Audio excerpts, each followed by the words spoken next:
These are great journaling prompts. And so it might be setting aside 10 minutes, 15 minutes, half an hour. You decide to ask yourself this question.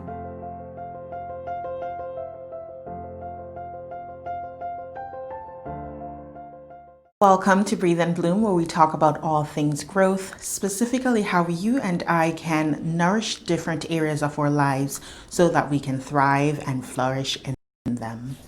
My name is Ashley, in case you don't know, and if you don't know, that suggests you are new here, and so I'd like to take a quick second to give you an extra special welcome and to encourage you to hit the subscribe button. If you are a returning viewer, I'd like to thank you too for coming back. I so appreciate you, and I'd like to encourage you to take a moment to peek down below and to see if the subscribe button is still red. If it is red, that means you have not shown your support and your interest in this community. Please hit the subscribe button so that I know you are enjoying this content and you're looking forward to it.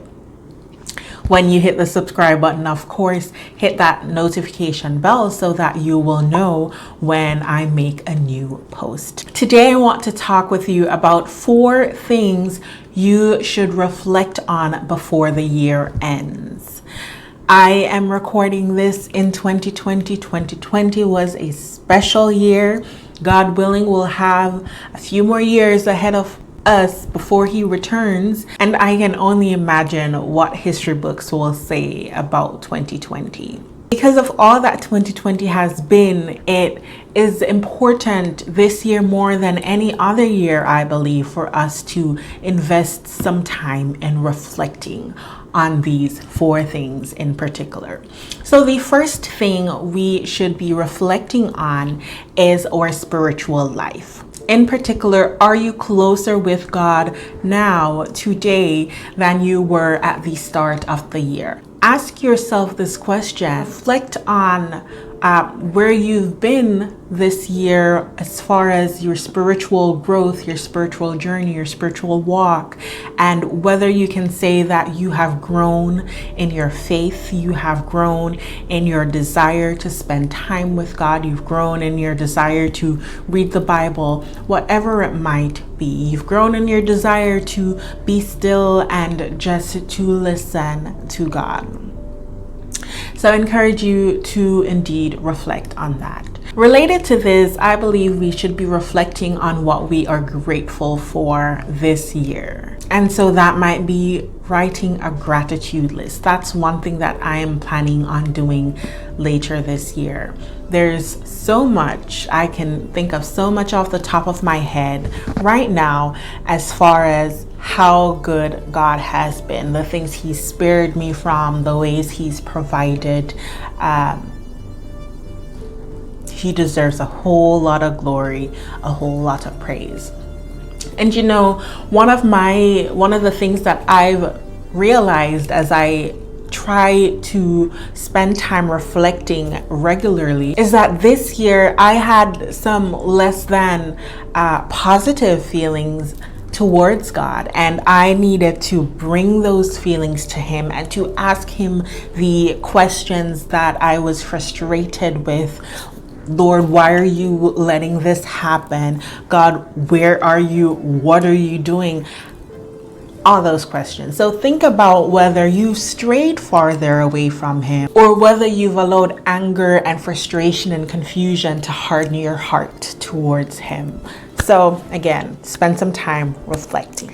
The second thing that I believe we should be reflecting on is our mental and physical health. How are you feeling in your body and in your mind?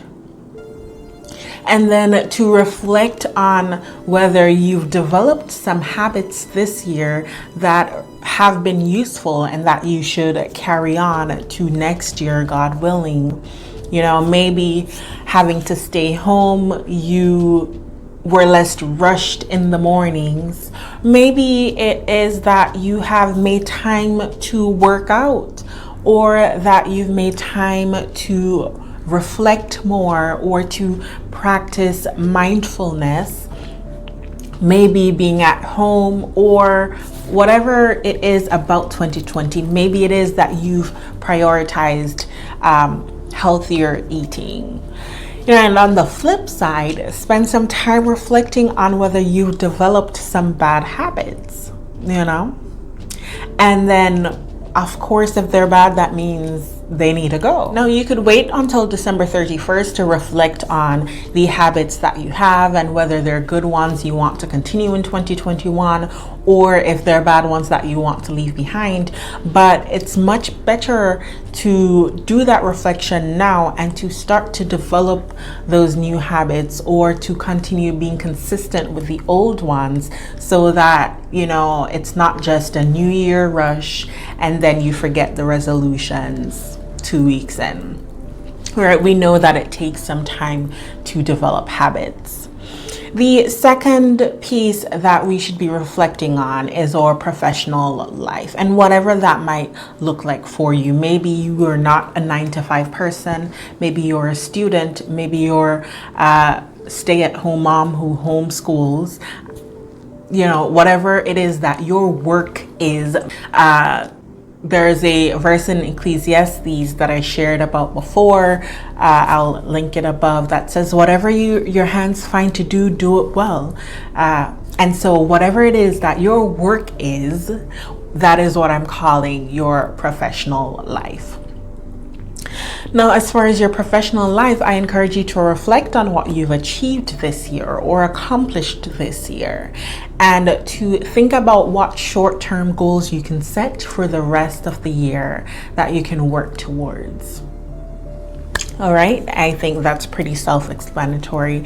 And well, I'll just say, be kind to yourself. It was a stressful year. Maybe you planned on releasing a book and it just didn't happen because you couldn't keep your mind in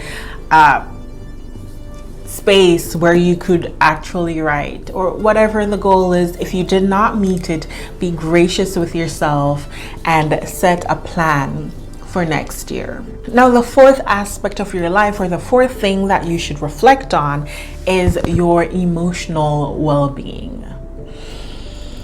How are you feeling? Take a second to really think about how you're feeling. We go throughout our days so often not really reflecting. Through our weeks or months, a whole year, and you probably can't say, I was happy most of this year, or I was sad because of. So take a second to reflect on how you felt most of the year and why you think that is. Also, to reflect on whether there was some stability or there was some roller coaster as far as your emotions, whether there are habits that you need to develop to better protect and nourish your emotional life. But also to reflect on what brought you joy this year. And for me, one of the things that brought me joy was going to take walks, y'all. Simple things. But more so, I spent quite a few months where I would get up consistently before the sun had risen, go out and just take in all that beautiful fresh air. I rekindled my love for taking pictures, and it wasn't even a matter of taking to share on social media or whatever. It was a matter of me slowing down and being able to say, wow, this is beautiful. I'm going to capture it. So think about what it is that brought you joy this year. Maybe you had more time, or you made more time to do more phone calls with loved ones. And so I'll encourage you to think about how you will bring that over into 2021. All right. And in the words of Auntie Maxine, reclaim your time, honey, reclaim your time. So we've talked about 4 things to reflect on before the year ends. And those are your spiritual life. Make that gratitude list. Your physical and mental well-being. Think about the habits and how you feel. Your professional life. What did you achieve? What do you need to do for the rest of the year to get some accomplishments under your belt, or what do you need to do to prepare for next year? And think about your emotional life. What brought you joy, and how will you bring that over with you when we cross over, God willing? I truly hope that this video has inspired you and that you will go forth and go reflect.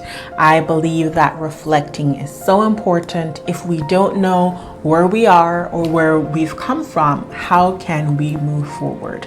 How can we build on what we don't know? We've got to examine the foundation so we know if we should go ahead and add to it, or if we need to, tear down and rebuild. So leave a comment down below letting me know which area of your life you'll be reflecting on, or whether you'll be reflecting on all of these areas I've talked about. And let me know what you're most excited about for 2021. All right, until next time, continue to breathe and to bloom, and take care.